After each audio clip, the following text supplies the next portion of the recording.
Graças e paz, povo santo. Antes de você sentar, eu gostaria, antes de você sentar, antes. Aleluia, glória a Deus. Então, povo santo, nós estamos no mês de março. Nós estaremos iniciando uma nova série, que é gratidão do reino de Deus, gratidão pelo reino de Deus. Mas hoje nós ainda iremos falar da temática do mês passado, que é gratidão no confessar pecados. Amém?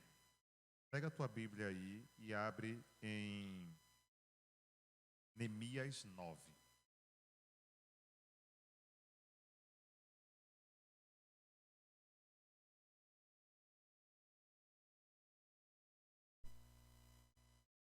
Glória a Deus. Se encontrar aí, você glorifica o nome do Senhor.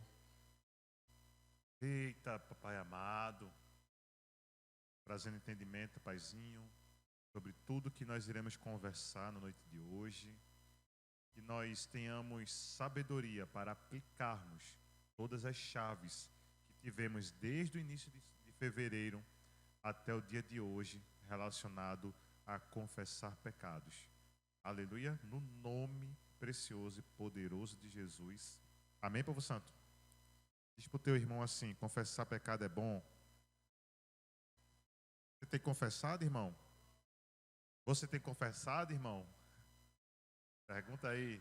Aleluia, glória a Deus. Então, povo santo, Neemias 9 vem dizendo assim: no 24º dia do mês, os israelitas se reuniram, jejuaram, vestiram pano de saco e puseram terra sobre a cabeça. Os que eram da ascendência israelita tinham de se separado de todos os estrangeiros. Levantaram-se nos seus lugares, confessaram os seus pecados e maldades dos seus antepassados. Ficaram onde estavam e leram o livro da lei do seu Senhor, do seu Deus. 3 horas. E passaram outras 3 horas, digam 3 horas, confessando pecados e adorando o Senhor, o seu Deus. Aleluia? Aleluia. Eles passaram quanto tempo confessando pecados? Jesus do céu. Amém? Podem sentar. Eita, Jesus do céu. Eles passaram 3 horas confessando pecados. Daí a gente já tem uma ideia que não é só uma simples conversa com Deus. Daí a gente tem uma ideia que não é só uma palavrinha: Deus, perdoa os meus pecados. Eu acho interessante essa atitude de Neemias, porque Neemias reconstruiu o templo, reconstruiu a terra, né, Jerusalém. Ele estava erguendo todas as paredes. Perdão, porque quem reconstruiu o templo foi Esdras. E aí ele teve tudo para desistir, Neemias. Ele poderia ter desistido desde o início. Mas ele foi a Jerusalém com uma inclinação: levantar a fortaleza, levantar novamente as paredes de Jerusalém. E ele trabalhou, gente. Neemias trabalhou dia e noite, até que todas as portas tivessem sido colocadas no lugar. Você lê Neemias depois, você vai ver. Mas só que não adiantava, preste atenção, não adiantava somente erguer as paredes da cidade santa se quem estivesse dentro dessas paredes também não estivesse buscando a santificação. Diga para o seu irmão: a santificação é de dentro para fora. Então Neemias teve Eu vou falar uma palavra bonita, inside. Teve essa revelação do Senhor. E às vezes nós queremos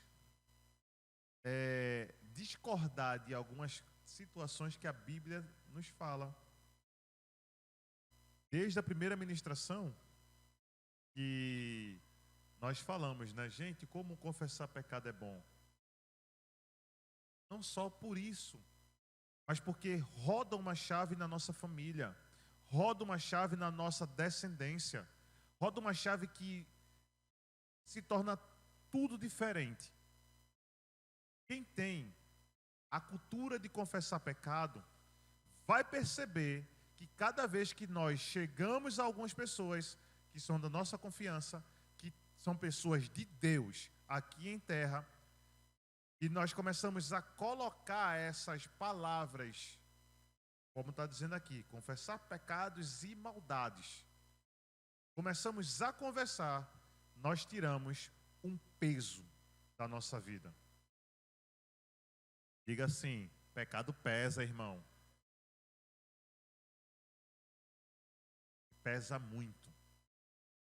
Às vezes, nós não temos entendimento ou o tamanho da dimensão do que é carregar um pecado escondido. Nós iremos mentir para poder acobertar, nós iremos fazer o que for necessário para que ninguém descubra. Mas só que Deus está com os olhos contemplando os bons e os maus. Então Ele viu o que nós fizemos de errado. Se Ele quisesse nos punir pelo nosso erro, Ele teria feito no momento que aconteceu. Vocês lembram de domingo passado? Quando a pastora Érica trouxe um pouco da vida de Davi? Davi foi um exemplo clássico dentro da Bíblia daquela pessoa que não se arrependeu do pecado que cometeu. Ele ficou cego pelo pecado e precisou de uma pessoa vinda de Deus para poder mostrar a ele que existia um erro. E a partir disso, ele começou a trabalhar o arrependimento. Ele largou o pecado. Seria muito tranquilo se nós pudéssemos fazer isso antes que Deus levantasse uma pessoa para dizer, olha, tu estás pecando. Aí chega o profeta às vezes, né, achando que, pegando a sua emoção junto, e diz, eis que tu digo que tu estás, sei lá, saindo com a mulher do outro. É muito mais além do que isso, gente. Porque Deus não levanta um profeta um dedo para acusar. Ele levanta um profeta ou um dedo para poder mostrar o amor dele sobre a pessoa. Deus não mostrou o amor dele por Davi? Mostrou. Em todos esses momentos aqui no mês, Deus veio mostrando o amor dele sobre a comunidade evangélica Proclamai. Se você se sentiu amado por Deus, eu tenho certeza que você já chegou para a pessoa que cuida da sua vida e começou a conversar com ela mais intimamente. Se você não recebeu como amor de Deus, você ainda está se sentindo agredido, como se estivesse sendo violado, abusado. E eu vou te dizer uma coisa, quem está te abusando é o inferno. Fazendo com que você retroceda de uma chave que Deus colocou para a vida. Se o povo de Israel tivesse pego a revelação de Neemias, se tivesse pego as direções de Moisés, o povo de Israel não teria sofrido tanto por conta dos seus próprios atos. Porque às vezes nós queremos culpar Deus pelos atos pecaminosos nossos. O pecado não chega em Deus, povo santo. O pecado não chega em Deus. Então, se nós estamos com o pecado internalizado, que nós chamamos de pecado enraizado, muito dificilmente nós conseguiríamos chegar perto dele. Porque um ambiente onde tem o pecado, Deus não consegue habitar. senão Adão e Eva poderiam estar no mesmo lugar. Mas onde existe a presença de Deus, onde existe a glória de Deus, o pecado não vai ficar naquele lugar. Então, deixa eu perguntar uma coisa bastante séria. O Espírito Santo de Deus habita dentro de mim, dentro de você? Se você sente isso, você vai dizer um amém bem alto. Então, como é que pode morar o pecado também dentro de nós? Em Romanos, Paulo vem dizendo, oh meu Deus do céu, naquele pensamento dele de dizer, poxa, o que eu queria fazer, eu não consigo fazer. Quando eu menos espero, eu estou fazendo aquilo que eu não queria e a carne já me dominou. E alguns crentes começam a falar dizendo, mesmo assim, a carne é fraca, fortalece o espírito.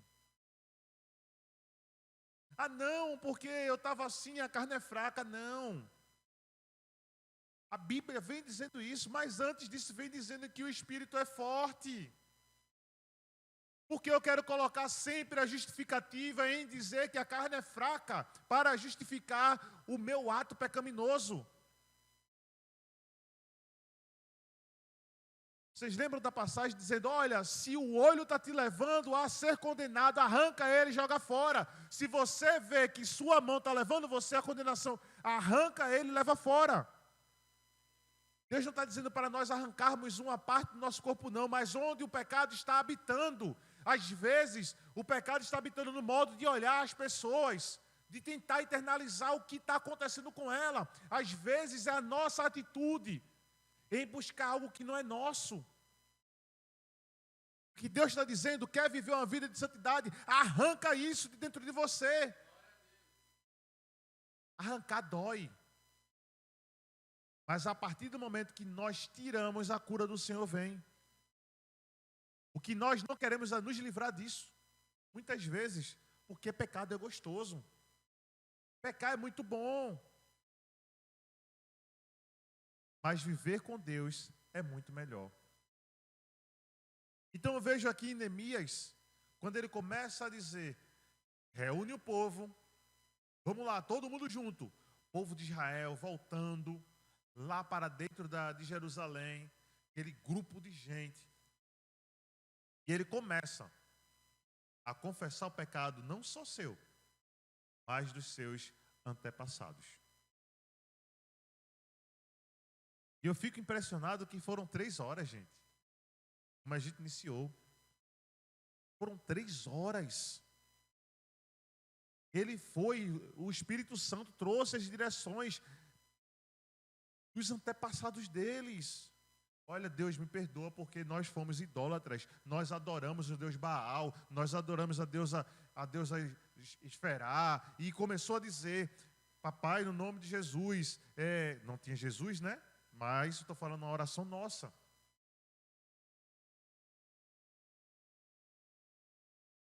E o que é que nós queremos com Deus?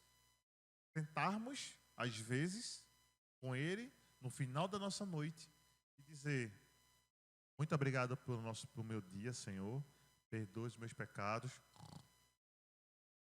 Dormiu. Vai continuar dormindo. Porque não vai acordar quando se trata do pecado.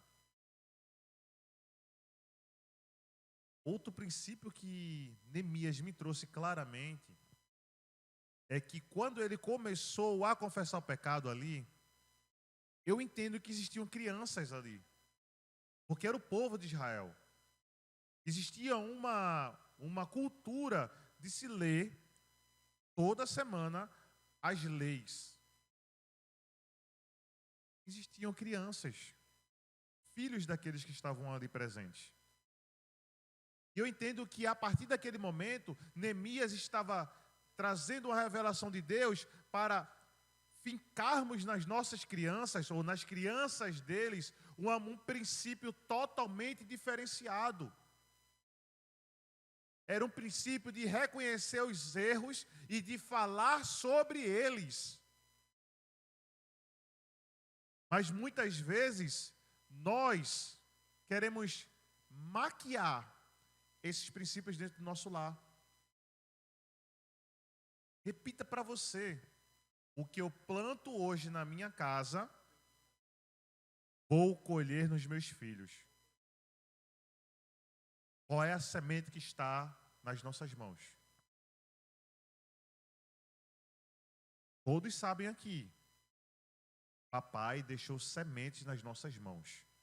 Eu posso estar plantando adultério, eu posso estar plantando mentira, eu posso estar plantando raiva, fúria, eu posso estar plantando isso tudo no meu lar. Como é que eu vou querer que os meus filhos, numa colheita, seja diferente de mim e de você? Não vai ser. Porque a raiz pecaminosa já se instalou, ele viu algo que também foi inclinado e ele cometeu. Agora, se nós pegarmos a semente do reino e começarmos a plantar no nosso lar, tenha certeza que vai produzir frutos maravilhosos em nossos filhos. O que é que nós dizemos? Não está segurando pecar, não peca. Pensa nos teus filhos. Ah, não, porque eu não consigo, não. Corre, faz alguma coisa, liga para alguém. Porque o pecado só chegou. Antes você ou eu poderíamos ter vigiado, porque entrou por uma tentação.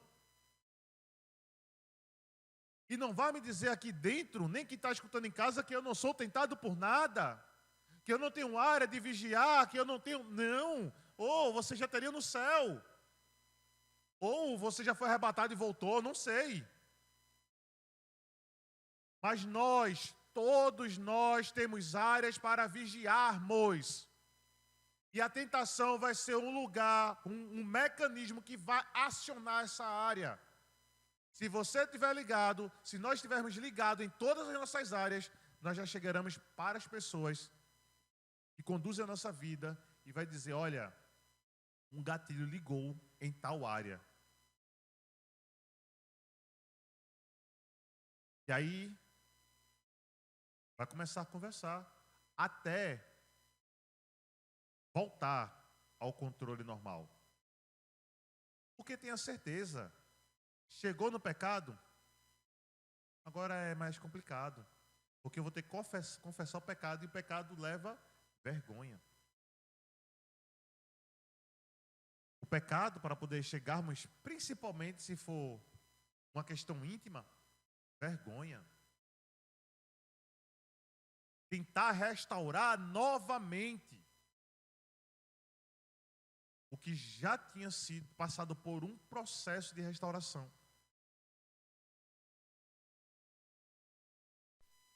Então, Neemias, quando ele começou a confessar, ele trouxe esse princípio para as famílias que estavam lá. Converse com os seus filhos. Não vá achar que eles não vão pecar, eles vão pecar. Não vá achar também que nós iremos evitar que os nossos filhos pequem. Nós não conseguiremos evitar. É uma decisão, pecar é uma decisão. E eles passarão pelo processo de pecar. O que nós precisamos instruí-los é que eles não precisam se tornar pecadores. Ou seja, ficar numa raiz pecaminosa que não consegue largar disso.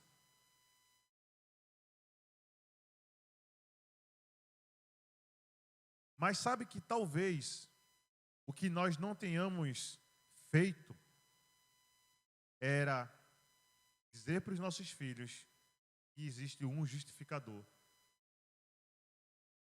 Nós maquiamos tanto a nossa vida perfeita para eles, a nossa vida que não tem nenhum erro, a nossa vida que nós mostramos que somos muito mais do que eles veem.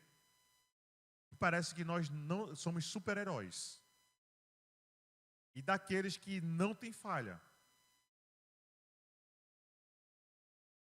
Mas o que gostaria de dizer para nós nessa noite, que nós iremos inspirar os nossos filhos quando eles começam a sentar conosco quando eles começam a observar que nós também temos áreas de reeducação, áreas que precisamos estar vigilantes, eles vão saber que nós somos os heróis da vida deles, mas que somos tão frágeis quanto eles. Porque a partir do momento que eu não aceito o pecado, quando eu falo aceitar o pecado, não é o pecador, tá? Quando eu falo em aceitar o pecado, não é porque eu vou crucificar o pecador. Mas quando eu não entendo que a pessoa pode pecar, eu estou me colocando num degrau muito mais alto do que o dele. Eu estou me colocando num nível muito maior do que o dele. E o único que está no nível superior a nós, e mesmo assim ficou inferior, foi Jesus. E ele chegou para um bando de homens, naquele primeiro encontro dele, com 12 homens, tudo troncho, um bando de homem, cheio de raiz pecaminosa, cheio de área para poder ser trabalhado, e ele foi imprimindo neles a maneira de como viver. Nós não iremos imprimir nos nossos filhos, na nossa família, a perfeição, não. Nós iremos imprimir o perfeito, que é Jesus Cristo. Mas se for por nossa vida, não será desse jeito. Então nós precisamos mudar algo na nossa vida, na vida dos nossos familiares, da nossa família. Precisamos mudar para poder entender que hoje algumas partes da vida dos nossos filhos somos nós.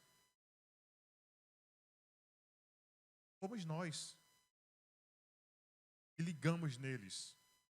Fomos nós que fizemos algo que despertou neles. Agora nós teremos que lutar contra isso. Nós precisamos ter esse entendimento e ajudá-los a sair. Eu não sou de acordo com o pecado. Mas, assim como Jesus não é de acordo com o pecado, ele também ama o pecador. Então nós precisamos amar as pessoas que cometem o pecado, mas não amar os atos que eles fazem. Então, quando nós começamos a entender isso, nós começamos também a compreender o princípio que Neemias deixou escrito. Confessar pecado é bom e gira as chaves na nossa família. Comece a plantar uma cultura diferente no seu lar. Comece a mudar os princípios. Os princípios que eram do mundo, que acha que pode tudo, não pode, não aceite. Ah, não, o mundo permite que eu vá no mercado, traga e volta. Algo que eu não pague. Eu não vivo pelo mundo. Eu vivo pelo que Deus diz. E o que Deus diz eu não aceito. Se fizer contrário ao que Deus diz, eu não vou aceitar. Nós precisamos começar a pensar nisso, porque vai ser muito mais fácil, vai ser menos pesado a nossa vida. Às vezes queremos levar os nossos filhos nas costas, criando uma bolha para eles, que não vão se deparar com isso. Eles vão se deparar com ações que vão levá-los a pecar. Mas nós precisamos instruí-los. Quando diz lá no provérbio, instrui a criança no caminho que mais tarde ele não se desviará. Não está dizendo que ele não vai pecar, não. Não está dizendo isso. Está dizendo que ele vai saber qual é o caminho. Está dizendo que ele vai entender quem é Jesus e que ele vai estar nesse mesmo ambiente que nós. E lutar todos os dias pelas áreas que foram defragadas na nossa vida. Nós precisamos instruir. Se nós não formos instruídos, nós temos agora uma outra maneira de viver. E essa outra maneira de viver é que precisamos imprimir nos nossos filhos. Amém, povo santo? Então, vamos refletir cada vez mais. Você que perdeu alguma ministração, você que perdeu alguma ministração dessas anteriores, vai lá no canal do YouTube. Busca lá as chaves que Deus trouxe para a nossa vida. E começa a praticar. Porque não adianta só escutar. Não adianta. Precisamos praticar as chaves que nós recebemos. Eu disse primeiro foi no segundo domingo. Acho que foi no segundo domingo do mês de fevereiro. Se você não acionou a sua chave durante a semana, você já esqueceu tudo. Você já esqueceu tudo. E sabe o que é que o esquecimento traz? Pecado. O esquecimento vai nos levar de volta para o lugar onde saímos. Começa a refletir, não deixa ser roubado mais. Começa a viver uma vida totalmente diferente. Deus preparou algo sobrenatural para a nossa vida. E às vezes é a razão de pecar que está distanciando isso, que isso repouse sobre a nossa vida. Comece a assumir as suas responsabilidades. O arrependimento vem a partir do momento que eu assumo as minhas responsabilidades. Pequei. Nós vimos também no domingo passado, quando a pastora Érica trouxe a passagem do filho pródigo. Ele assumiu: pequei contra o Senhor e contra Deus. Não sou digno de ser chamado filho. Talvez nós queremos ainda nos autopunirmos, assim como foi essa fala do filho pródigo. Nós queremos receber uma cajadada, nós queremos receber a disciplina, nós queremos receber tudo. Mas Deus não quer isso não. Se Ele quisesse punir a mim e a você, Ele já teria feito isso há muito tempo. Ele quer algo diferente. Ele quer mostrar que nos ama. Ele quer dizer que está esperando simplesmente o falar. Quantas vezes Deus disse: eu estou irado com o povo de Israel. Eu estou irado com esse povo idólatra. Eu estou irado com esse povo que tem um coração duro. Mas no passo posterior, Deus diz: mas eu não me esqueço da promessa que eu fiz. Eles serão o meu povo e eu serei o Deus deles. Isso continua a existir. E agora muito mais palpável. Porque antes não existia Jesus Cristo. Hoje existe um que intercede por mim e por você, ao lado de Deus. Já imaginou você aqui conversando com Jesus e Jesus lá, papai dizendo, papai, isso daí foi assim, explicando para Deus.